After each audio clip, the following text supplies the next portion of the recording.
The subject of today, which is how to deal with the fact that our aspirations and our realization that there's always a huge gap. And that is, in essence, the spiritual path. If there was no gap between our aspirations and our achievements, then, well, we would be avatars. Or we would be waiting to begin. There's two ways in which to be completely content. One is to have achieved everything, and one is to aspire to nothing. But those who aspire to nothing are just postponing the inevitable moment when they have to get into the game, so to speak. It's Spiritual Renewal Week 2 weeks ago at Ananda Village. I was part of a group in which they had questions for us, and that we answered questions, which was a bit unusual. There were 4 of us, and the questions were submitted in advance, and they couldn't decide whether to let us know about the questions or not. So for a 10 o'clock class, they emailed them to us at 9 in the morning, and that was sort of like a semi-informing us and semi-not. The group was split as to whether we cared whether we had them or not. But one of the questions that was never asked of me, but was on my list, was this one, did you find the spiritual path harder at the beginning? And it was sort of something like that. Was the spiritual path hard for you? And I actually, it was a very good question, and I had to stop and reflect on it for a while. I came to the spiritual path essentially when I came to Ananda Village, 1971, June 1st, just before my 24th birthday, which is an astrologically auspicious time to do things every 12 years, our important astrological cycles. A lot of people, my peers, all came to Ananda just before or after our 24th birthday. If you watch those cycles, they're very interesting. Jupiter makes a complete circuit of your horoscope every 12 years. Jupiter's the guru, so you get to go through these turns like that. I remember when I turned 36, there was nothing dramatic, nothing as dramatic as moving to Ananda Village 12 years earlier, but I felt like my subconscious mind had always been working against me, just like that much. So there was just this inclination to not quite believe that things were going to work out. And after I turned 36, I had a slight inclination to believe that they would, which doesn't sound like much, but if you put the marble on the floor and it rolls that way instead of that way, it's a huge change. And it took 12 years to get there.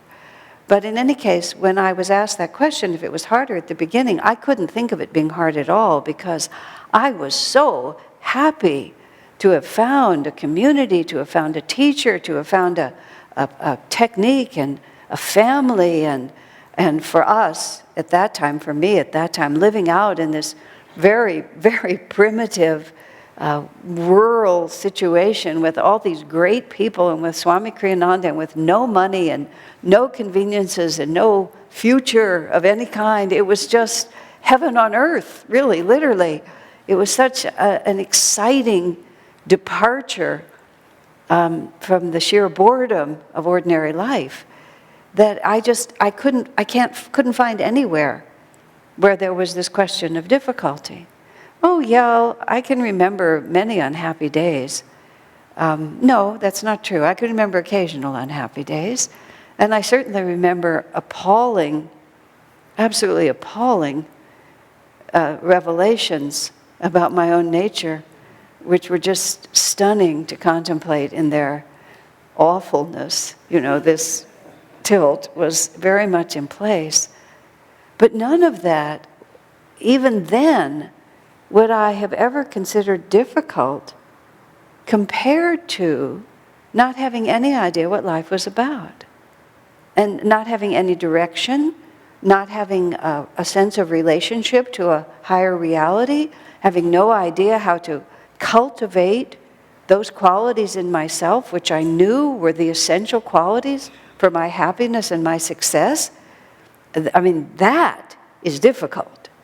Merely to have to face into who you are and lots of other things that you might not want to know, that's just child's play compared to being adrift in this world without a map or a rudder. And the other side of it, though, which is also a very important part of it, is life itself is very difficult. It's not the spiritual path that's difficult. It's simply life that is difficult. And depending on your karma is how arduous the journey is. Depending on your basic, in Education for Life, we call it your specific gravity. These are words that Swami, these are phrases that Swami created in English to be able to describe things that have Sanskrit words, but it's not helpful when you're trying to influence the American educational system to bring in another culture. So he had that phrase, specific gravity, which is a marvelous idea, because that essentially says when all the current kerfuffle has calmed down, whatever the current kerfuffle might be, where do you rest? I mean, do you rest, sad? Do you rest pessimistic? Do you rest scared? Do you rest optimistic? Do you rest dynamic? Are you eager for the next challenge to come? Have you pulled the covers over your head? Just like on a scale of lightness, which is a very simple way to think of it. Where do you rest? And depending on where you rest is going to tell you sort of what's going to work for you.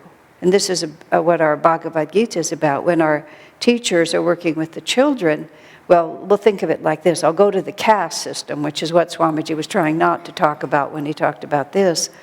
But in the 4 traditional castes from the Indian caste system, don't think present reality, don't think politics, don't think disenfranchised indigenous people, nothing like that. The original caste system was a way of looking at people's consciousness and seeing what your specific gravity was in terms of your natural inclinations, and then to work with that. And it talks about the 4 castes have to do with where do you find pleasure, where do you think happiness comes from, and what do you do to avoid pain? And without giving you the whole extremely interesting class, the lowest, which is considered the peasant class, physically identified, the way what you consider to be happy is if you're asked to do the least possible, putting out as little energy as possible, being left in your lazy boy chair with a whole lot of beer and the television and the remote. That's like ideal for that caste. Just passive entertainment, no energy. And how do you avoid suffering in that state of consciousness? You try to make yourself unconscious. If something is bothering you, try to become unaware of it. Your specific gravity sinks even into a lower state of awareness. So you feel badly, you have a lot of ice cream, you drink a lot of whiskey, you smoke marijuana, you watch television, you go to sleep, whatever it might be, anything that takes you down. All of us have all of these inclinations, you should understand. No one is a pure example. I mean, many times, something is just troubling you too much, and it's too much to face, and you just go to the movies. Just get away from it completely. And it's not always a bad strategy. That's why in our Education for Life, you sort of look at what's going to work. The second level is where you begin to put out energy. It's the Vaishya consciousness. You put out energy, but it's always a measure. I'll do it if there's something in it for me. I'll do it if there's something in it for me. And you control suffering by getting the world all lined up and have it stay there. Of course, the difficulty is it doesn't. Otherwise, it's a great plan, Oddly enough, most political activists, because of my sound system, am I back on? Okay. Most political activism comes from that, because I feel terribly uncomfortable because you're not behaving the way I think you should behave. And so that's why often, once you get on the spiritual path, you become disinclined to try to make the world organize itself to match your concept of it. But there always has to be something in it for you, or else you won't put out the energy. The third, the kshatriya, the soldier king, that says, I do it, I understand, I'll do it for principle. It's the right thing to do. If the kshatriya says to the Vaishya, you shouldn't be using all those chemicals on your crops because they'll hurt the animals. He says, well, I got to use the chemicals, otherwise I don't have the product and I'm not going to be able to sell it. And the kshatriya says, but you're hurting the planet. Who cares about the planet? I need to get, if it's in it, something in it for me. But the kshatriya acts from principle. Now, and the way the kshatriya understands to ease suffering is, I change myself. I can't really depend on that world staying in line. I have to adjust myself to the realities I perceive around me. I can't keep demanding that those realities adjust to me. And the Brahman level, the Brahmins say simply whatever God wants. And suffering is relieved by complete acceptance of God's will. And the only motivation is to do what God wants. And that's the highest. Now, in our society, just because I was talking about children, our entire educational system is at the Vaishya and the peasant level. Oddly enough, I can't remember it. Shudra. The Shudra and the Vaishya. So our whole school system, for example, is if you can get something, and then nowadays we say money, prestige, status, if you can get it, then get it. And it's all about reward, it's all about prizes, it's all about competition. There's nothing about ideals, like actually learning, or serving society, or what to speak of serving God. We're not even allowed to say such things like that. And so our whole culture is operating in these certain ways. And when we become, and so the issues of life are very simply that it won't stay in order, and it's not always possible just to dull your consciousness. Because dulling our consciousness works against who we actually are. And sooner or later, a woman friend of mine said it so perfectly, no matter how discouraged you are, she said, it's just not so easy to lie down and die. You try, you just lie down and resolve just never to get up again. But then you get bored, you get hungry, you begin to, your elbow begins to hurt, something happens. You can't just give up because there's this force. Even if you commit suicide, which people do on a regular basis, and by no means am I being cavalier about the implications of that, but the unfortunate thing about committing suicide is that you're still there. You can take yourself out of your body, but consciousness endures forever. And the people who have the kind of insight or have those experiences, you cannot cancel consciousness. The only solution is to gradually raise our awareness until we perceive an entirely different reality compared to the one that is the most obvious at first glance. And this is a cumulative experience that just comes over many incarnations. And the people who don't want to believe that they're going to reincarnate and don't want to believe that there's any direction here, the thing is just go on then, see how that works for you. One of the most helpful things a healer once said to me, really simply after I laid out, I was having one of my oriented in the negative sort of moments, and I had this huge, story that I was experiencing, and I was telling her about all the burdens that I was carrying and how I was experiencing and how I was suffering and everything. And she just looked at me so sweetly and says, well, how's that working for you? But it was an interesting question because it threw me back on the thought, how is that working for me? And I realized that it was serving me in lots of ways. On one hand I was suffering, but on the other, it was my system, it was my Shudra system, because I was so busy being absorbed in all of how I was suffering that I really never had to face any of the issues. I could just stay busy suffering. So it was actually working quite well for me. But not really, of course, because sooner or later we have to go forward. When Swami Kriyananda lived with Yogananda in the ashram in Los Angeles, you would think, here was this great master with so much power and so much love and just so much to give, that you would imagine that people would flock to him, or even the people who came to him would cling to him as the life raft that he really was. But the ashram where they lived, Mount Washington, Swamiji said, had been a hotel in a previous incarnation of that building. And Swamiji said it still sort of functioned like a hotel.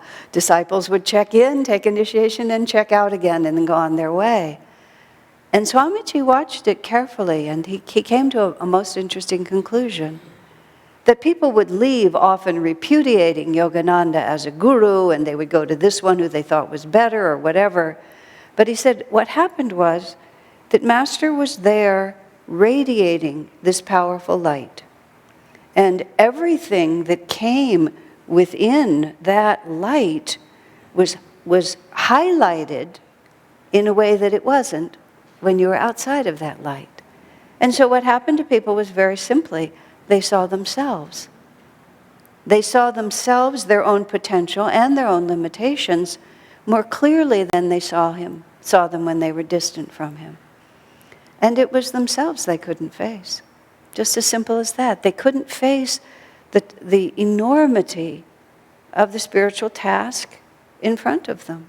And so it was easier to repudiate the guru than it was to embrace the job at hand. Even if the Master himself was endlessly kind and patient, we don't necessarily have that same attitude toward ourselves. So coming back again to this question that I didn't get to answer a couple of weeks ago, no, the path is not at all difficult, but life is constantly putting in front of us issues that we are not yet prepared to face calmly.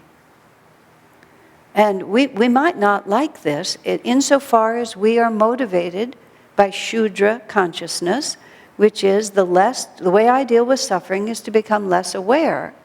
Then we resent it. We're mad about it. We think it's difficult. We look for another alternative. And people don't just get on the path, bingo, like that. I think I'll transform myself into God realization. You don't just walk in one incarnation and grab it and stay there.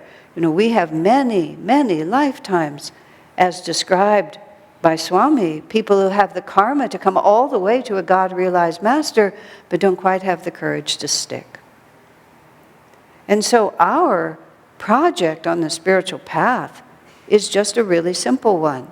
It's that the first requirement on the spiritual path, absolutely the first, is courage. And that's something that we really have to work with. When Swamiji, his lessons in discipleship, the first quality of the devotee is courage. Because this is not small, what's being asked of us.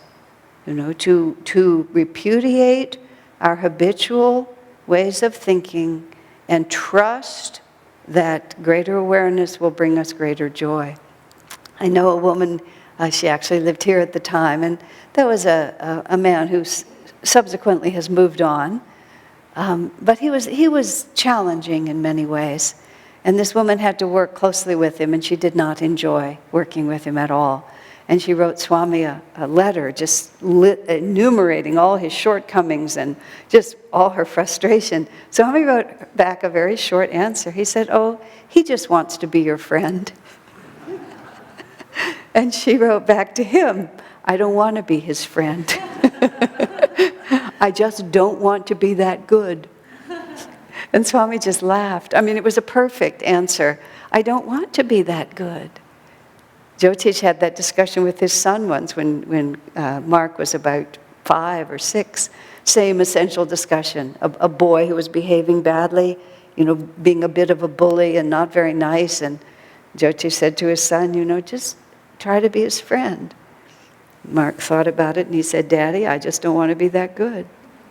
And we don't, do we? We move all the way to the Vaishya level. I know how to alleviate my suffering. You change. And if I have enough power, I will try to force you to change. I mean, little children just do it perfectly well. They just pick up the toy truck and they start beating on the other little kid, It seems to them a perfectly reasonable response. He's in my way, I don't like him, I'll just drive him out. And that's how we behave a great deal of the time, but we're no longer in the sandbox, and we've refined it a little bit. But don't you think that person is icky? We say one to another, One mother, with sibling rivalry, the little baby came, and the little 2-year-old says, "Mommy, I think the baby is icky. Don't you think the baby is icky?" because he's taken my place. I don't want him anymore. Let's move things out. So the difficulty, the great challenge in our incarnation is to realize that if it's your karma, it's going to come to you. And it's so annoying. It's just, I think annoying is the word that I use. I like that word. It's so annoying that everything that happens to you is something you need. It just bothers me. And I've spent more than a little time looking for a loophole in that particular thing, that everything that's happened to me is appropriate except for this. And then I have a long discussion with God and Guru about whether or not there's been some error here. So far that hasn't worked very well for me. How's that working for you? You can try it. I think of it like this. And I found the simpler I can make the image, the better it works for me. We are meant to live in this contented center of attunement with God. It's very interesting in the commentary today. I believe it's the way the Gita itself expresses, but it talks about these different layers of that the soul nature, the jiva, the essential divine nature, is entrapped by desire. And depending on the strength and the intensity and the attachment to that desire is how powerful those illusions cling to us. Whether or not a puff of smoke, like smoke obscures the flame, that's it. Or the rust on a mirror, which you have to, we have to scrape off, which takes a lot more work. Or the baby in the womb, that there's just no way to get it out until it's finished. You can't just pull it out by willpower. How strong those desires are. Well, there's only one reality which is ours by right, is the only way I can think to say it. And that is the Brahman, our complete understanding that I am in fact one with the infinite spirit. And if I am completely content in that relationship and just allow that spirit to guide me without any conflicting preferences and desires of my own, that's where we're meant to stand. But this is a very alluring world, and we have all these pulls within us. This is what we talk about in the Festival of Light every week. We are sent out on this great mission by our Creator, and we are to be fruitful and multiply. We are to participate in a creative, dynamic way. And what you acquire, share with others, for you are a part of all that is. We say this every week. Some of you may be bored and don't listen, but I recommend that you listen, because I suspect you haven't integrated every lesson that's in the festival. Just a point of view, you can decide. But we're sent to do this. We're to be fruitful and multiply and to share with all, because we are a part of all that is. And that's the mission. But then we start having a little fun. And we start feeling our own power. And we start enjoying pushing and moving and grabbing and eating and having. And we decide, wait a minute, this business of acquiring I like. This business about sharing, I'm less fond of. Because, and then here's this wonderful line, what else is wisdom if not to keep what is mine for myself? Which is a great quote from the scriptures, when it serves your purposes. When you want to take all the cookies, it's mine. What else is wisdom if not to keep what is mine for myself? So we enter the second stage, which is called the revolt. And that's when we begin to acquire all these layers of desire. I want a spouse, I want a family, I want a house, I want more money, I want power over you, I want this one to go away, I want this one to come to me, I want to be taller, thinner, fatter, skinnier. Just lay it out. Just imagine, just feel how constantly the mind is oscillating and how constantly those oscillations are reaching out. I've been playing out this drama for about 3 weeks drama only because I'm taking it dramatically. I received a letter from someone about a certain policy which I'm not fond of, and I have the amount of oscillation in my mental process over this little policy that I'm not fond of is truly appalling. It's just appalling. And I keep trying to come back to contented center, and then it begins to wiggle again, like this, you know? But we'll never be at peace. Then what we have to understand, you see, is this isn't a sinking down. That's what the Shudra feels like. The Shudra is, I just sink down into this. In order to live at that level of contentment, we have to have the power like this. And through our many incarnations, you see, we reach out, we get our hands on something, so to speak, and then we hold on. You know, they say that you can trap a raccoon by putting the bait inside the cage, and if the hole, he can get his hand in, and if the bait is big enough, if he reaches for the apple and the hole is smaller than the apple, you can keep him captured because he won't let go of the apple. And you can just pick him and the cage up as long as you let him hold the apple. Whether this is true or not, I don't know. But this is exactly what we do, and we hold it. And it's vibrational in the chakras, so physical death doesn't even take us away from it. But what we're doing is then we're leaning out. You know, instead of in calm contentment, we've got a grip over here. But the power of our own soul, but to speak of the power of God calling on us, needs to bring us back to center. And all of our karma is just that. It's not in itself. God guides us to marry because we need to serve. We need to expand our consciousness. He guides us to have children. He inspires us to make art and to build businesses and build beautiful homes. There's nothing inherently wrong with any of that. That's the job we've been given. That is our mission, to be fruitful and multiply. Multiply with our talents and our energies.